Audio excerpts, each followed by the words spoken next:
Hi, ich bin Laura und ich bin das erste Mal in Thailand. Ich nehme euch mit nach Bangkok und Chiang Mai, die beiden beliebten Großstädte Thailands, die unterschiedlicher nicht sein können. Ich habe nur 4 Tage Zeit und will deshalb erst recht die Full Experience. Ich besuche Tempel. Das ist so schön, oh mein Gott. Koche Thai-Food. Fahre Nachtzug, um den angeblich besten Kaffee Thailands zu trinken und erlebe Unerwartetes. Ich sehe gar nicht aus wie ich selber. Krass. Meine Reise startet in Bangkok, Thailands Megametropole. Hier leben über 10 Millionen Menschen und damit ist es nicht nur die Hauptstadt, sondern auch mit Abstand die größte Stadt Thailands. Statt wie viele nur vorbeizureisen, will ich aber 2 Tage eintauchen und herausfinden, was geht. Und weil die Möglichkeiten unendlich sind, habe ich mir einen Plan gemacht. Als erstes möchte ich den Wat Arun-Tempel besuchen und dort dann den Sonnenuntergang am Chao Phraya gucken. Dann will ich mich durch bestes Streetfood in Chinatown probieren und den nächsten Tag am Lumpini Park entspannen, bevor ich am Bahnhof den Nachtzug nach Chiang Mai nehme. Bangkok hat über 400 Tempel, an fast jeder Ecke ist einer. Aber der schönste soll Wat Arun sein, habe ich gehört, und da wollen wir jetzt mal hin. Wir, das sind neben mir noch mein Kamerateam aus Bangkok, Katrina und Khan. Wir könnten Bus, Bahn, Roller oder Tuk-Tuk nehmen, entscheiden uns aber für ein Taxi. Das bestellt man am besten über die beliebten Taxi-Apps Grab und Bolt. Da sieht man dann genau, was die Fahrt kostet, wie lange sie dauert, wer dich fährt und wo es lang geht. Wir brauchen jetzt für eine Strecke von 13 Kilometern ca. 45 Minuten, also Traffic ist crazy hier in Bangkok. Aber es kostet uns nur rund 200 Baht, also 5 Euro.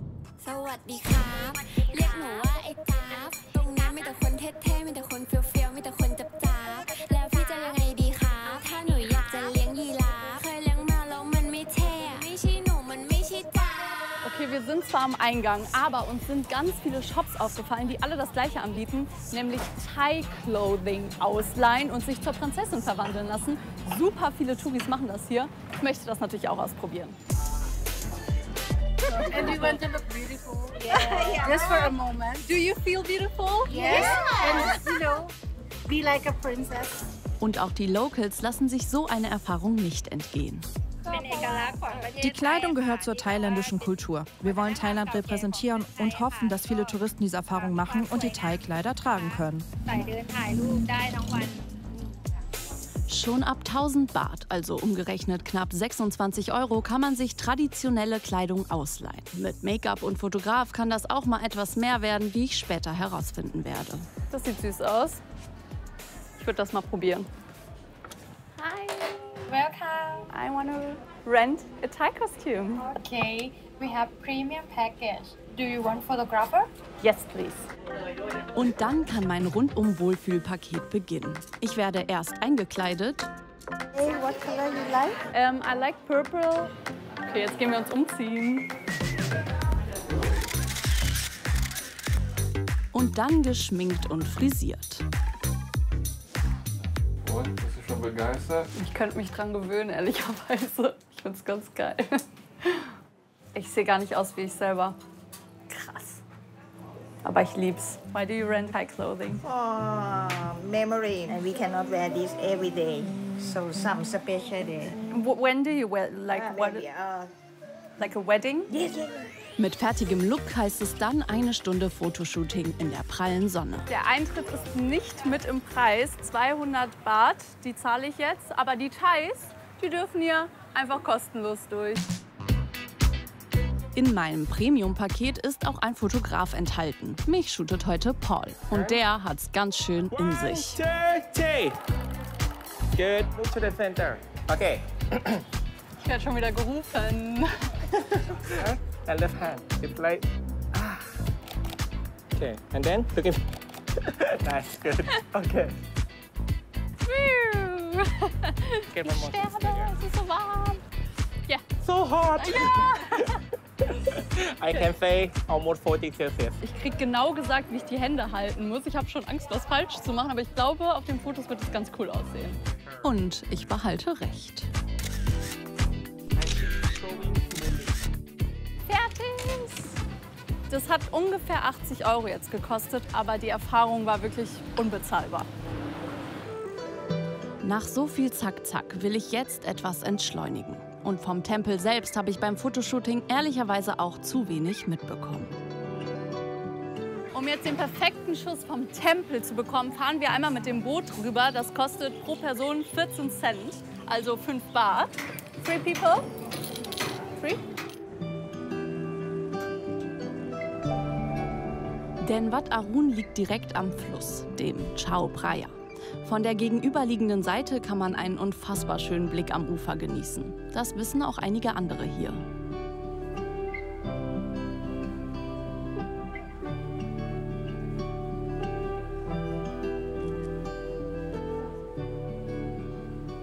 Sonnenuntergang in Bangkok heißt auch immer, jetzt geht's erst richtig los.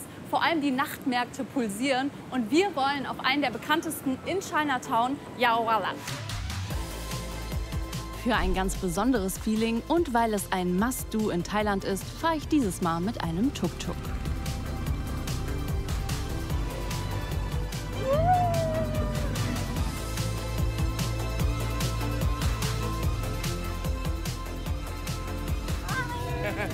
Hey, das hat jetzt nur 5 € gekostet. Tuk-Tuk fahren durch Bangkok. I love it. Das hat so Spaß gemacht. Und jetzt gehen wir was essen. Für Chinatown habe ich mir noch eine ganz besondere Challenge überlegt. Okay, das hier sind 400 Baht, umgerechnet 10 €. Ich möchte wissen, wie viel man dafür hier Leckeres essen kann. Kommt mit! Sieht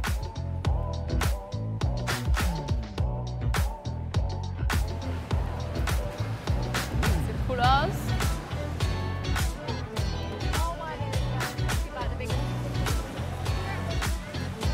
Okay, da vorne gibt es Pad Thai. Ich habe mich jetzt dafür entschieden, traditionelles Pad Thai zu essen.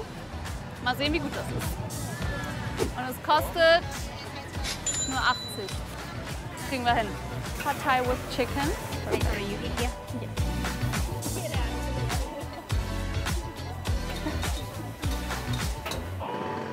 Yummy! Geil. Hier gibt es Nudeln mit einer Feuershow und deshalb will ich diese Nudeln essen.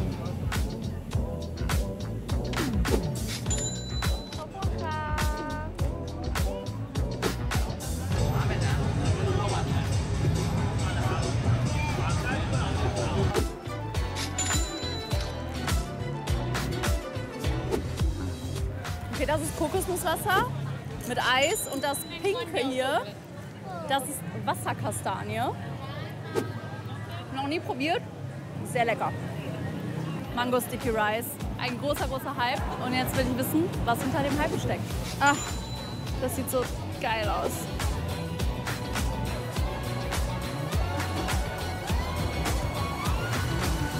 Ich hatte 2 Nudelgerichte, 3 Nachtische und ich bin komplett voll. Habe aber noch etwas über 2 € übrig. Ich glaube, die spare ich mir für Chiang Mai auf. Ich bin nämlich sehr gespannt, wie das mithalten kann. Bevor es nach Chiang Mai geht, lerne ich am nächsten Tag aber erst noch ein etwas anderes Bangkok kennen. Im Wes Anderson-Style. Der Lumpini Park. Er wird auch die grüne Lunge der Stadt genannt. Natur direkt zwischen Hochhäusern.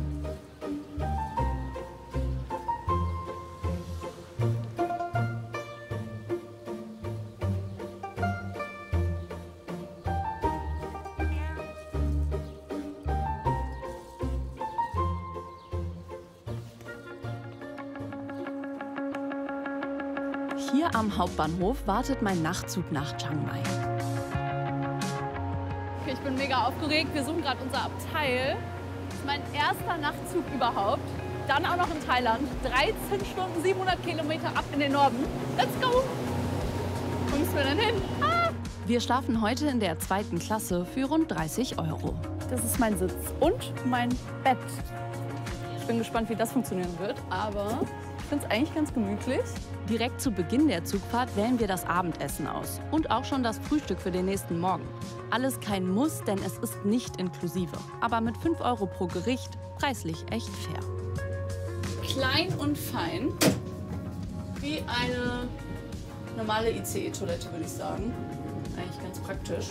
Und hier draußen Tütchen sind immer so schwer. Ist auch noch ein kleiner Waschbeckenbereich. Fürs Zähneputzen. Und dann muss ich meinen Platz räumen. Aber wirklich nur kurz, denn für das Bettmachen braucht die Zugbegleiterin nur ein paar Handgriffe. Spannend. Mein Schlafbereich. Vorm Schlafengehen treffe ich aber noch auf ihn hier. Hi, wer bist du? Ich bin Michael Jordan. Michael Jordan? Ach, hör auf. Ja. Das ist nicht dein Name. Michael Jordan. Ich bin das erste Mal in Thailand. Wir sind vor 3 Wochen angekommen. Und warum habt ihr den Nachtzug gewählt?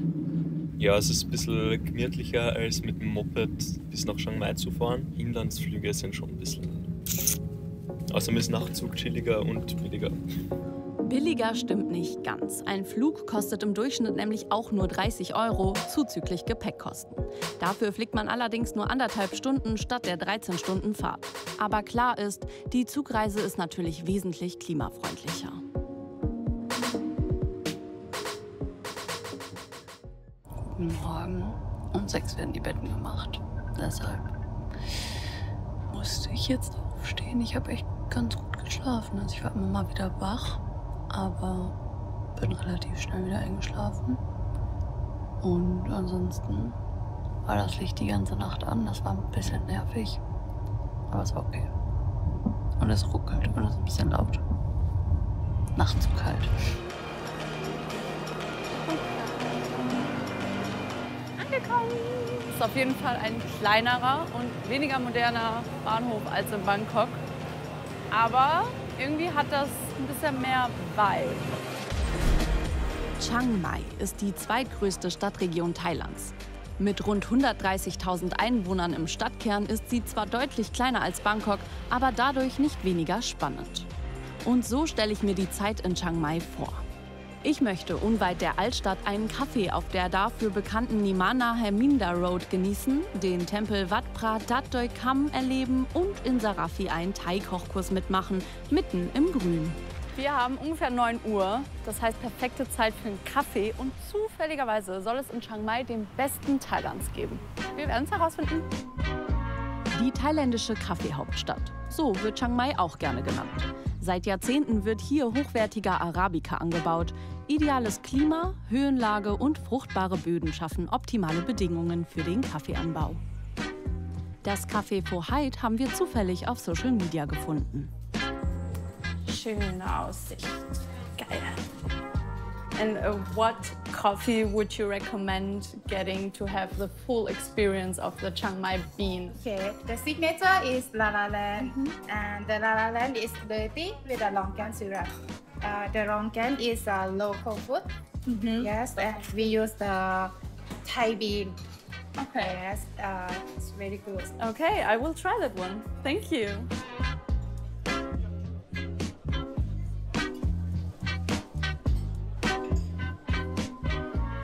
Lecker. Kann es gar nicht beschreiben. Sehr lecker. Wie ein Espresso mit süßer Milch. Kann man das so beschreiben? Na gut, man merkt, Kaffeeexpertin bin ich nicht. Aber ich habe gelernt, der Dirty Espresso wird hier nicht umgerührt. Espresso und süße Milch werden nacheinander getrunken. Nach der Kaffeepause geht's hoch hinaus. Auch Chiang Mai kann mit mehreren 100 Tempeln überzeugen. Wat Phra Dat Doi Kham wird auch Tempel am Goldenen Hügel genannt und liegt auf rund 200 Metern Höhe.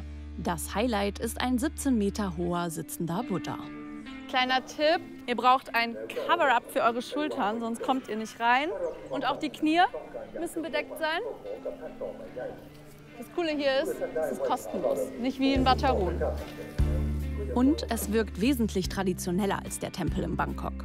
Mir fallen sofort die Menschen auf, die mit Räucherstäbchen beten und Buddha Respekt erweisen.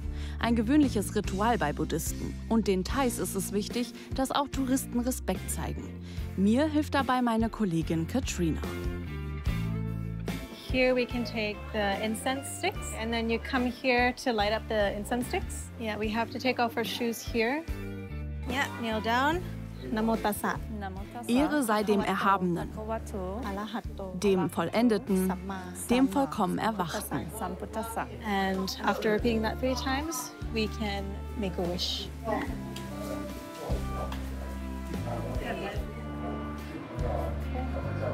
Und dann ist da noch diese Aussicht. Das ist so schön. Oh mein Gott. Das hat sich auf jeden Fall ein bisschen anders angefühlt als in Bangkok. Ich hatte hier das Gefühl, so ein bisschen näher zu kommen, den Menschen, der Tradition, der Kultur und durfte ja sogar auch einen Wunsch machen. Am nächsten Morgen geht es früh raus für einen Kochkurs. Bevor es richtig losgeht, besuchen wir einen Markt. Hier lerne ich, was die thailändische Küche so besonders macht. Das ist das Suppengrün Thailands. Sehr, sehr viel zu sehen, zu riechen, zu schmecken. Und dann geht es weiter. 20 Minuten raus aus dem Stadtkern Chiang Mai. Wir sind jetzt bei Grandma's Cook Hill School und es ist ein riesiger Hof. Da drüben werden wir gleich kochen. Fühlt sich einfach an wie so ein kleines eigenes Paradies. Da macht das Kochen doch noch mehr Spaß. Bei der Führung auf dem Bio-Bauernhof sammeln wir auch direkt frische Zutaten für die Gerichte, inklusive der Eier. You see this? 1, 2, 3. Wow, you saw that?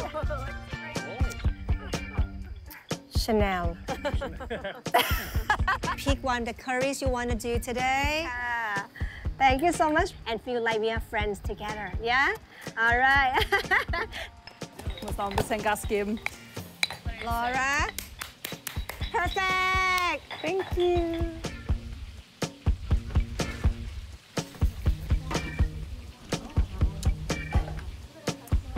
Lecker. Mit dem geilen Spice hinten raus. Finde ich sehr gut. Ja. Für den Halbtagskurs mit 3 Gerichten zahlt man pro Person 30 €. Wow. Das habe ich nicht erwartet. So schnell. Turn off the fire.